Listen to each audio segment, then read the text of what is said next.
السلام علیکم ناظرین، سلامتی ہو آپ پر جہاں بھی آپ ہوں۔ کیلنڈر پر آج دن میں تاریخ رہی 11 شعبان المعظم، انگریزی تاریخ 15 مارچ ہے۔ اپنے میزبان راہی حجازی سے انڈیا کی خبریں سنیے۔ کرناٹک ہائی کورٹ نے 3 سوالوں کے جواب دیتے ہوئے سنایا فیصلہ۔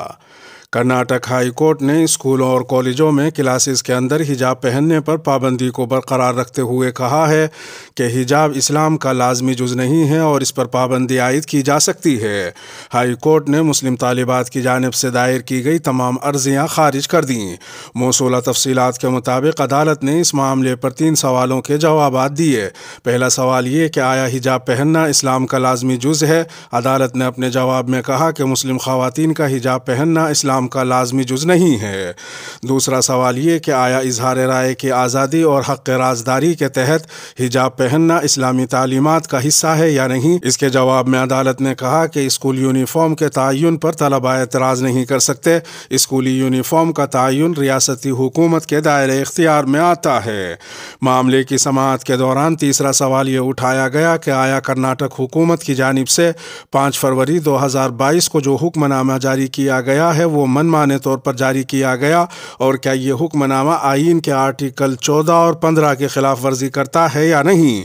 اس کے جواب میں عدالت نے کہا کہ چونکہ ریاستی حکومت کو اس حکم نامے کو جاری کرنے کا اختیار حاصل ہے، لہٰذا اسے من مانا نہیں کہا جا سکتا۔ عدالت نے کہا کہ عرضی گزار ایسا کوئی ثبوت پیش نہیں کر پائے کہ حکومت نے من مانے طور پر اس فیصلے پر عمل درآمد کیا ہے۔ ادھر دوسری جانب تعلیمی اداروں میں حجاب پر پابندی برقرار رکھنے کے کرناٹک ہائی کورٹ کے فیصلے کے بعد کرناٹک کے گورنمنٹ پی یو کالج کی طالبات نے امتحان ترک کر دیا۔ یہاں امتحانات کی تیاری کے حوالے سے ایک ٹیسٹ ہونا تھا، لیکن جب کالج انتظامیہ نے ان باحجاب طالبات سے حجاب اتارنے کو کہا تو انہوں نے احتجاجاً امتحان کا بائیکاٹ کیا۔ باحجاب طالبات کا کہنا ہے کہ اب وہ اپنے والدین سے بات کریں گی، اس کے بعد ہی وہ فیصلہ کریں گی کہ آیا حجاب پہنے بغیر کلاس میں جانا ہے یا نہیں۔ کالج کی پرنسپل ڈاکٹر شکنتلا نے کہا کہ طالبات کو کرناٹک ہائی کورٹ کے حکم پر عمل کرنے کو کہا گیا تھا، لیکن انہوں نے اس پر عمل کرنے سے انکار کیا اور کلاس سے باہر چلی گئیں۔ پرنسپل کے مطابق 35 باحجاب طالبات نے کلاس کا بائیکاٹ کیا ہے۔ پردہ اسلام کا لازمی حصہ اور قرآن کریم کا حکم ہے۔ دارالعلوم دیوبند کے محتمم مولانا مفتی ابوالقاسم نعمانی نے حجاب سے متعلق کرناٹک ہائی کورٹ کے فیصلے کو ناقابل قبول قرار دیا۔ انہوں نے کہا کہ عدالت کا یہ بیان کہ حجاب اسلام کا لازمی حصہ نہیں ہے غلط ہے۔ دارالعلوم دیوبند نے اس معاملے پر فوری رد عمل ظاہر کرتے ہوئے قومی ملی تنظیموں سے مطالبہ کیا ہے کہ وہ حجاب پر کرناٹک ہائی کورٹ کے فیصلے کو سپریم کورٹ میں چیلنج کریں۔ دارالعلوم دیوبند کے محتمم مولانا مفتی ابوالقاسم نعمانی نے کہا کہ اگر عدالت کہتی ہے کہ پردہ اسلام میں لازم نہیں ہے تو اس کی تردید کی جانی چاہیے، کیونکہ پردہ ضروری ہے۔ انہوں نے کہا کہ پردہ اسلام کا حصہ ہے اور اس کا لازمی ہونا قرآن کا حکم ہے۔ مفتی ابوالقاسم نعمانی نے مزید کہا کہ بھارت ایک جمہوری ملک ہے اور کسی بھی حکومتی تسلیم شدہ ادارے کو یہ حق نہیں ہے کہ وہ ایسے قوانین بنائے جو کسی مذہب یا روایت کے خلاف ہوں۔ انہوں نے یہ بھی کہا کہ میں نے ابھی تک ہائی کورٹ کے فیصلے کی کاپی نہیں دیکھی، اس لیے فی الحال کوئی حتمی تبصرہ نہیں کیا جا سکتا، لیکن خبروں کے ذریعے کرناٹک ہائی کورٹ کا فیصلہ سامنے آیا ہے۔ اس کے مطابق یہ فیصلہ درست نہیں ہے اور اس پر نظر ثانی کی جانی چاہیے۔ ادھر دوسری جانب آل انڈیا مسلم پرسنل لا بورڈ کے جنرل سیکریٹری مولانا خالد سیف اللہ رحمانی نے کہا کہ کرناٹک ہائی کورٹ نے حجاب کے سلسلے میں جو فیصلہ دیا ہے وہ اسلامی تعلیمات کے خلاف اور شرعی حکم کے مغائر ہے۔ عدالت کا یہ فیصلہ دستور کی دفعہ 15 کے بھی خلاف ہے، جو مذہب، نسل، ذات پات اور زبان کی بنیاد پر ہر قسم کی تفریق کے خلاف ہے۔ انہوں نے مزید کہا کہ جو احکام فرض یا واجب ہوتے ہیں وہ لازم ہوتی ہے اور ان کی خلاف ورزی گناہ ہے۔ اس لحاظ سے حجاب ایک لازمی حکم ہے۔ اگر کوئی اس حکم پر عمل نہ کرے تو وہ اسلام کے دائرے سے نہیں نکلتا ہے، لیکن وہ گنہگار ہوتا ہے۔ اس وجہ سے یہ کہنا درست نہیں ہے کہ حجاب اسلام کا لازمی حکم نہیں ہے۔ انہوں نے یہ بھی کہا کہ بہت سے مسلمان اپنی کوتاہی اور غفلت کی وجہ سے شریعت کے بعض احکام میں تساہل سے کام لیتے ہیں، جیسے نماز نہیں پڑھتے ہیں اور روزہ نہیں رکھتے ہیں۔ اس کا مطلب یہ نہیں ہے کہ نماز اور روزہ لازم نہیں ہے، پھر یہ کہ اپنی پسند کا لباس پہننا اور مرضی کے مطابق جسم کے بعض حصے کو چھپانا اور بعض حصے کو کھلا رکھنا ہر شہری کا دستوری حق ہے، اور اس میں حکومت کی طرف سے کسی طرح کی پابندی فرد کی آزادی کو مجروح کرنے کے مترادف ہے۔ مولانا رحمانی نے مزید کہا کہ ہمارے ملک میں مختلف مذاہب سے تعلق رکھنے والے گروہ موجود ہیں اور بہت سے مواقع پر وہ اپنی مذہبی علامتوں کا استعمال کرتے ہیں۔ خود حکومت بھی بعض مذہبی فرقوں کے لیے ان کی خصوصی علامتوں کو استعمال کی اجازت دیتی ہے، یہاں تک کہ ان کے لیے ہوا بازی کے قانون میں ترمیم بھی کی گئی ہے۔ ایسی صورتحال میں مسلمان طالبات کو حجاب کے استعمال سے روکنا مذہب کی بنیاد پر تفریق کی شکل قرار پائے گی۔ انہوں نے مزید کہا کہ پھر یہ بات بھی قابل توجہ ہے کہ یونیفارم مقرر کرنے کا حق اسکولوں کی حد تک ہے، اور جو معاملہ ہائی کورٹ گیا ہے وہ اسکولوں کا نہیں کالج کا تھا، اس لیے ضابطے کے مطابق انتظامیہ کو اپنی طرف سے یونیفارم نافذ کرنے کا حق نہیں تھا۔ مولانا خالد سیف اللہ رحمانی نے کہا کہ آل انڈیا مسلم پرسنل لا بورڈ اس فیصلے پر گہرے رنج اور دکھ کا اظہار کرتا ہے، اور وہ جلد ہی اس سلسلے میں مناسب قدم اٹھائے گا اور آئندہ کی حکمت عملی پر غور کرے گا۔ آزادی اظہار رائے کا جھنڈا لے کر گھومنے والے کشمیر فائلز سے بوکھلا گئے ہیں۔ کشمیری پنڈتوں کے قتل عام اور ان کی نقل مکانی پر مبنی فلم دی کشمیر فائلز پر سیاسی گھمسان چھڑ گیا ہے۔ اسی درمیان وزیر اعظم نریندر مودی نے اس فلم کے بہانے اپوزیشن پر حملہ کیا ہے۔ انہوں نے کہا کہ ان دنوں کشمیر فائلز کی بحث چل رہی ہے، اور جو لوگ ہمیشہ آزادی اظہار رائے کا جھنڈا لے کر گھومتے ہیں وہ پوری جماعت گزشتہ 5-6 دنوں سے بوکھلا گئی ہے۔ فلم کے حقائق، اس کے فن وغیرہ کی بنیاد پر بحث کرنے کے بجائے اسے بدنام کرنے کی مہم چلائی جا رہی ہے۔ ایک پورا ایکو سسٹم لگ گیا ہے۔ انہوں نے مزید کہا کہ کوئی سچ کو ظاہر کرے، اس کو جو سچ لگا وہ پیش کیا، لیکن اس سچ کو نہ سمجھنے کی تیاری نہ قبول کرنے کی تیاری ہے، نہ ہی دنیا اسے دیکھے، اس کے لیے ان کی منظوری ہے۔ جس طرح کا پروپیگنڈا گزشتہ 5-6 دنوں سے چل رہا ہے، میرا موضوع فلم نہیں ہے، میرا موضوع ہے جو سچ ہے اس کو صحیح طور سے ملک کے سامنے لانا ملک کی بھلائی کے لیے ہوتا ہے۔ اس کے کئی پہلو ہو سکتے ہیں، جن کو لگتا ہے کہ یہ فلم ٹھیک نہیں ہے وہ اپنی دوسری فلم بنائے، کون منع کر رہا ہے؟ ادھر دوسری جانب کیرالہ کانگریس نے ایک ٹویٹ کیا ہے کہ جب کشمیری پنڈتوں پر مظالم شروع ہوئے تو کشمیر کے گورنر جگموہن تھے جو RSS کے قریبی تھے۔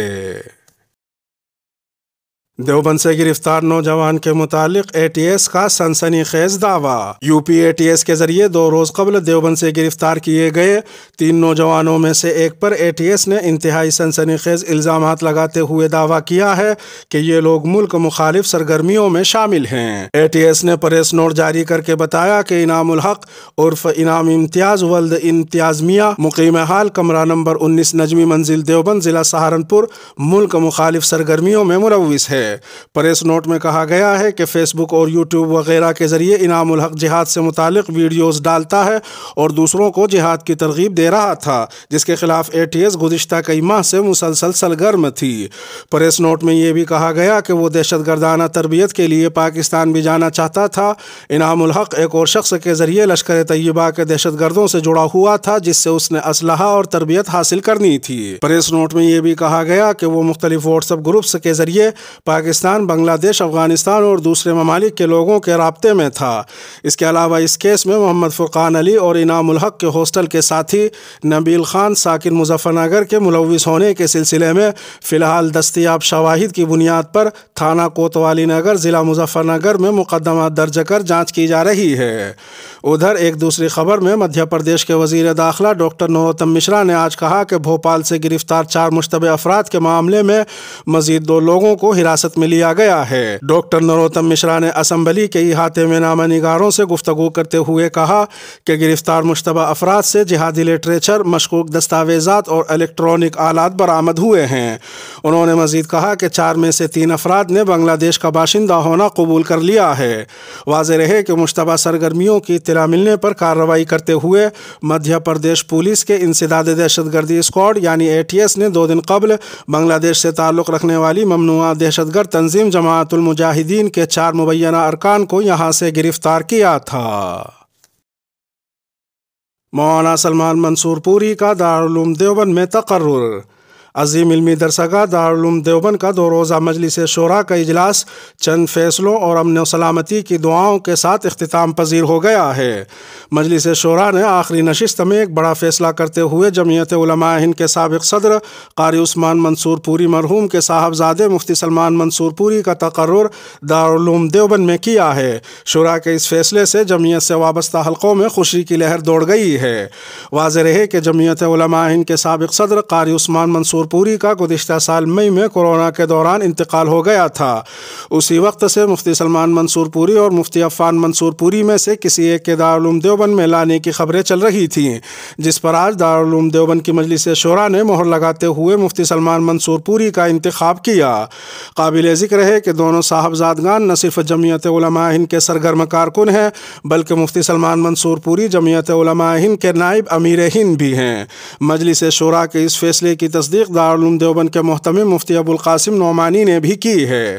اس کے علاوہ مجلس شورا کے اس اجلاس میں تعلیم و تربیت سے متعلق کئی اہم فیصلے لیے گئے، ساتھ ہی کورونا بحران کے دوران گزشتہ 2 سالوں سے بند جدید داخلوں کے فیصلوں کو بھی منظوری دی گئی۔ وہیں اساتذہ اور ملازمین کی تنخواہوں میں اضافہ کرتے ہوئے گریڈ کمیٹی کی سفارشات پر نئے گریڈ کا نفاذ کیا گیا۔ جنات بابا کی درگاہ پر بھگوا رنگ پوت دیا گیا۔ ریاست مدھیہ پردیش میں ایک درگاہ میں توڑ پھوڑ اور قبر و گنبد کو بھگوائی رنگ میں پوت دینے کا واقعہ پیش آیا ہے۔ یہ واقعہ ریاست مدھیہ پردیش کے ضلع نرمدا پورم میں پیش آیا، جو ریاست کے دارالحکومت بھوپال سے تقریباً 100 کلومیٹر کی دوری پر واقع ہے۔ گاؤں کے رہائشی شاہ رخ منصوری کی مدعیت میں درج ہونے والی FIR کے مطابق سنیچر اور اتوار کی درمیانی رات کو جنات بابا نامی اس درگاہ میں نامعلوم افراد نے گھس کر توڑ پھوڑ کی اور ہر جگہ بھگوا رنگ پوت دیا۔ سید اشرف کا خاندان 50 سال پرانی اس درگاہ کی حفاظت اور نظامت کرتا ہے۔ انہوں نے کہا کہ درگاہ جس ہائی وے پر ہے وہ کافی مصروف سڑک ہے۔ صبح صبح جب گاؤں کے چند نوجوان ادھر سے گزرے تو انہوں نے دیکھا کہ درگاہ کو زعفرانی رنگ سے پینٹ کر دیا گیا ہے۔ سید اشرف کا قیاس ہے کہ یہ معاملہ رات 3 سے 4 کے درمیان پیش آیا ہوگا۔ منصوری کے مطابق اس علاقے میں ہندوؤں اور مسلمانوں میں ہمیشہ سے ہم آہنگی رہی ہے اور غالباً سیاسی فائدے کے لیے درگاہ کی بے حرمتی کی گئی ہے۔ منصوری بتاتے ہیں کہ گزشتہ چند ماہ کے دوران اس ضلع میں یہ تیسرا واقعہ ہے جس میں مسلمانوں کے کسی مذہبی مقام کو نشانہ بنایا گیا ہے۔